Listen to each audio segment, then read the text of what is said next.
If you're a self-centered core player that landed on pause 4 role because you ran out of role kills, this guide is for you on how you can continue to be the selfish piece of shit that you are and still be winning games. And since you're not here to properly learn how to play pause 4 anyway, I'll make it short.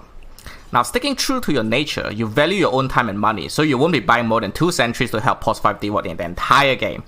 And you'll be picking pause 4 who can farm because you're a core player and you cannot function you can work better with money. The first tip that I can give you is pick any farming hero that you can. Like literally any farming heroes with spells, except Rubik. You are not Thompson, you're just ruining games by AFKing the trees and jerking off and watching your team die with your Aether Lance and Blink Dagger.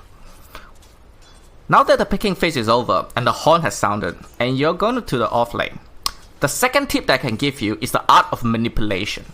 And the first one you're going to need to manipulate is your off laner. Because in the first few team fights, you're going to need him to go in first and die, so you can survive to the end of the team fight to benefit of the situation. And by the time he realizes that you're just using him as an initiation bitch, it's already too late because you already profited so much of the team fights already that you're rich enough to not need him initiate later on in the game. The first thing you're going to need to do is to stick with him on the first wave and not walk off to block the easy camps too early. Use your nuke to secure range creep and disable the enemy on denying them on killing your range creep, and your offlaner will have a good impression. They'll be thinking, this support knows what's going on. He knows how to prioritize XP. And then after that, you can walk off to block the small camp before the 1 minute mark.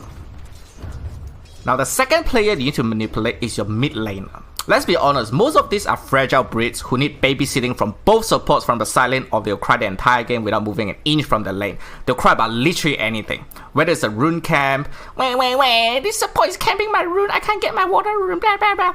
Or, oh my god, they're ganking me again with smoke, wait, my supports are shit.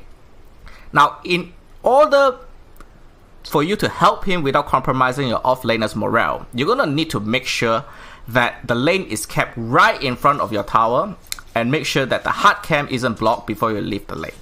This will allow him, actually allow yourself more time, because if the lane is pushed, he can then pull this camp so that he can farm safely again. Now this is where your 2 sentries that you're buying the entire game come to play. The sequence of doing it is very simple. You body block the small camp before the 1 minute spawn, use your first sentry to deal the hard camp if they're not body blocking it. Run back to your lane, do your harassment shit, securing the range creep, denying range creep, blah blah blah. Repeat the cycle until the criteria to leave the lane is met, the 2 criteria. Oh, and make sure that the support doesn't stack the small camp. In lanes where it's 2 cancel to 2v2, just start with boots.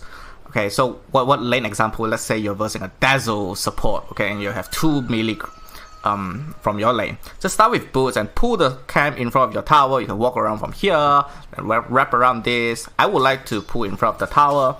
Pulling between the tower is good, but if the offlaner doesn't know what the fuck's going on, he would think that pulling between the tower is griefing him and he will start crying.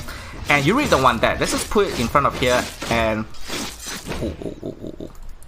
okay.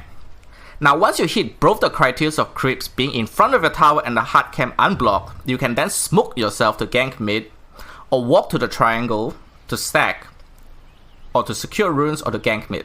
Now honestly, I will only be stacking for mid and off laner because carries are the most emotionally unstable creatures, and you cannot guarantee that they'll come to fight after taking that money, and you do need a faster return of investment. Stacking for mid and off laner not only benefit you from the psychological manipulation, but it will also give you money and XP. You're gonna need the startup money because you know that you can use this money better than these other core players on your team. The third tip is smoke gank for your own benefit. Now that the mid and off laner is rich in gold and XP, you can easily manipulate them into smoke plays during objective times, like the 7 minute XP thing, or you can do it later on a gank. You can also call for smoke plays when they have the first item like Blink Dagger and the ulti or whatever, okay? And they're likely to listen to your call because of what you've done earlier for them. 1 or 2 successful smoke ganks, and congratulations, you're now a core 2, and you can continue use the net worth to snowball and win the game, even if 1 or 2 of your core is an animal who doesn't know how to close out the game. who, especially those that the moment they reach a high ground, they need to dive straight into the teeth of the fucking fountain, and then everything's reset. You feel really frustrated, but now you have money, you can able to actually have the network to hit buildings. And that's it, guys. These are the 3 main tips for all you POS4 animals out there.